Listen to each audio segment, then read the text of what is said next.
ముందంతా రైతులు పొలాలకు తోలుకునే వాళ్ళు ఈ ఎరువుని, కానీ ఇప్పుడు దీన్ని కూడా అమ్మేస్తున్నారు. దానికి కారణం కూడా చెప్తున్నారు రైతులు. ఈ గొర్రెలు మేకల ఎరువు తోలితే కనుక చేనులో ఎక్కువ గడ్డి పిచ్చి పిచ్చి మొక్కలన్నీ పుడుతున్నాయంట. ఇక విషయానికి వస్తే వ్యాపారస్తులు ఆ పెంటని ఒక సంచి ఏం రేటుతో కొంటున్నారంటే, ఒక సంచి వచ్చేసి 70 రూపాయలు. ఇందాక చూశారు కదా మూట, ఒక సంచి వచ్చేసి 70 రూపాయలు. వాళ్ళే వస్తారు, మన ఎక్కడైతే గొర్రెల మంద ఉంటుందో అక్కడ మనము గుడ్డగా వేసుకుంటాం కదా మొత్తం ఎరువు, వాళ్ళే వచ్చేసి మొత్తం ట్రాన్స్పోర్ట్ వాళ్ళదే, మొత్తం ఖర్చు వాళ్ళదే, లేబర్ ఖర్చు అంతా వాళ్ళదే. మనకి ఏమేసి సంచికి 70 రూపాయలు ఇచ్చిపోతారు అనమాట. ఈ సంచి ఒక సంచి 70 రూపాయలు అంటే ఫిక్స్ ఏం లేదు, ఒకసారి తగ్గొచ్చు ఒకసారి పెరగొచ్చు.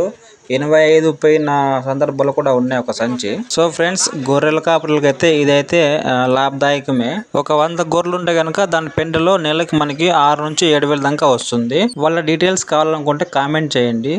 ఫస్ట్ టైం చూస్తుంటే కనుక లైక్ చేయండి, సబ్స్క్రైబ్ చేసుకోండి friends. Thank you for watching. Please support friends.